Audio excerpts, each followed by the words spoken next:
In this segment, we're going to talk about GPT. So GPT was a model that came out from OpenAI around the same time or shortly after Elmo did.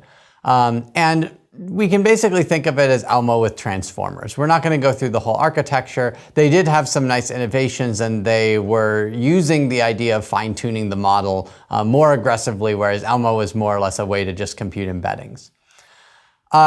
GPT got a little bit swept away by the excitement around BERT once that came out a few months later, so it didn't really have its moment in the sun. But GPT2, which came out in March 2019, made a big splash. It was trained on much more data, and it was a much larger model than any of these other ones. So at 1.5 billion parameters, their largest model was about 5 times the size of BERT large. And the main kind of distinctive feature of it was that it is trained as a traditional left-to-right language model, just like we saw earlier in the course, and so we can generate from it. And so part of what made such a big splash was they published some kind of responses or continuations of prompts that were written by a machine. And so we see here a prompt about this made-up scenario about Miley Cyrus stealing from Abercrombie and Fitch. And then what the model is able to generate is a completion that says things about the 19-year-old singer was caught on camera, blah, blah, blah. The singer was wearing this. Scroll down for video. This is probably because it was trained on some large news corpus, and maybe it's kind of getting some kind of junk text from what would occur in one of these articles normally. Then it goes on to talk more about the shoplifting, and the singer was wearing a black hoodie. So it starts to repeat itself here. And then she was carrying blah, blah, blah. So the amazing thing is 2 things. One is that it's able to take this prompt and generate something that's somewhat reasonable. And another is that it's able to string together a fairly coherent discourse over a long context. So the N-gram language models and even LSTM language models would kind of struggle to even get through a sentence, right? You would often get to the end and the model's kind of forgotten that, there is some big embedded clause and it needs another, let's say indirect object for a verb or something like that. And so it kind of generates stuff that's ungrammatical. So not only are we seeing things that are grammatical here, but they make sense in the context of the prompt, and they are coherent over many, many sentences. So even though there's things like repetition, just the fact that the model can stay on topic about Miley Cyrus is something that had not really been seen before at this point.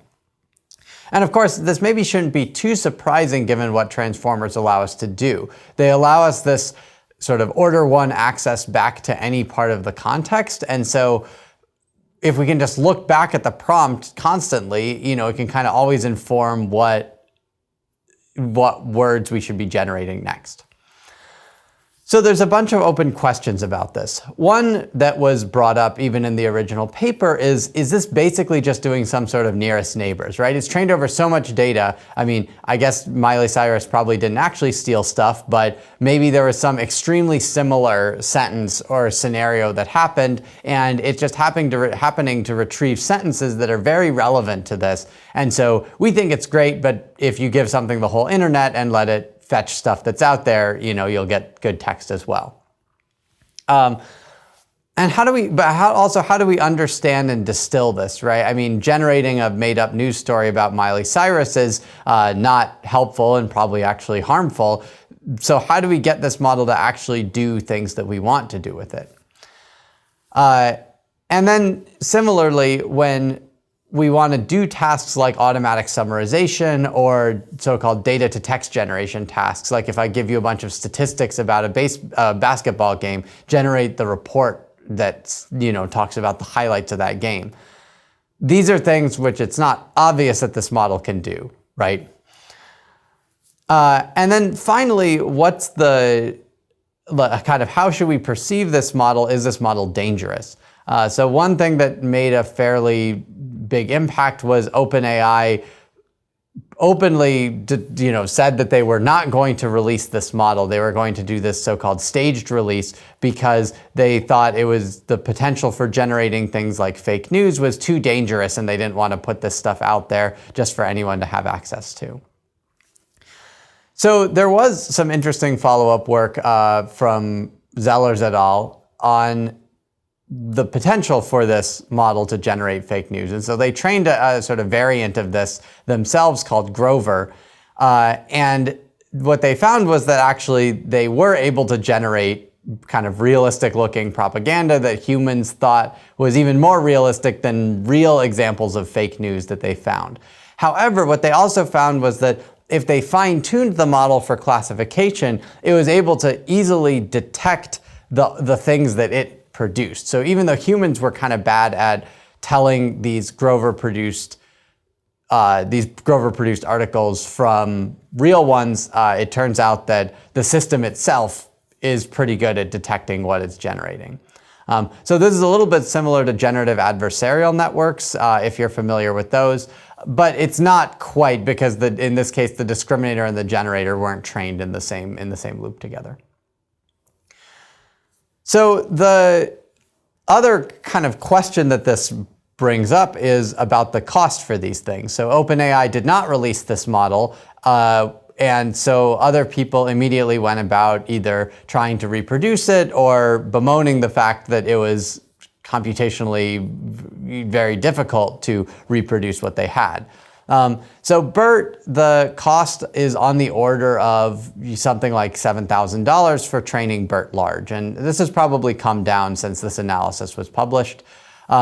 Grover, they spent $25,000 on. So that's just compute for the final version of the model. So that doesn't count if they had to train other versions and kind of the R&D costs and things like that. XLNet, which was another kind of improved version of BERT that came out later, was on the order of $30,000 to $60,000. And these costs really kind of understate what the true cost of it is just because of this development cycle. I mean, you don't scale up to your full data till the end, but of course there's still a bunch of experimentation that has to be done. So it's telling that many of these papers had industry co-authors on them or explicitly came from industry. So BERT came from Google, GPT came from OpenAI, XLNet also had Google co-authors on it, although it's from a team out of Carnegie Mellon. So the cost of these things is something that's kind of prohibitive for a lot of academics to work on. However, fine-tuning these models is all fairly tractable. So it can be done with a single GPU, and it might take on the order of days, but at least it's kind of possible to do with smaller scale resources, whereas these other things really aren't. So that brings us to GPT-3, which was released in June 2020, so a little over a year after GPT-2. And the scale of this model is again a huge increase over everything that came before. So it had 175 billion parameters in it. So we just got done talking about a 1.5 billion parameter model that was kind of remarkable and had this high cost. So this one is now 100 times that. And so the training costs were around 1,000 times BERT large, and it was estimated to cost around $10 million, although OpenAI partnered with Microsoft to do this on Azure, and so, it's not clear if anyone actually wrote a check for that amount of money. So the compute for this is sort of staggering, and it's hard to imagine this scaling up by, more than another order of magnitude or so before, it just simply becomes not financially feasible to do anymore. So obviously this could do everything that GPT-2 can do. And the other kind of remarkable capability that they're pushing with this in their published paper is the ability to do few-shot learning. So rather than do gradient-based fine-tuning on input-output examples, instead what they do is they form a language model context that consists of this text. Translate English to French, sea otter, arrow, loutre de mer, peppermint, et cetera. And so they form this whole context, and then they give this additional prompt, cheese, and then they ask the language model, okay, fill in the next thing. So the model is now not learning through gradient descent. It instead just sees this stuff that it can condition on, and that is supposed to teach it a pattern that it then kind of follows by producing, ideally, fromage as the answer here. So this is a very interesting and new way of doing learning, and they argue that the big model is really needed for this to work well. When you use smaller models such as GPT-2, it just totally doesn't do anything that you want with this kind of paradigm, but their very large model can.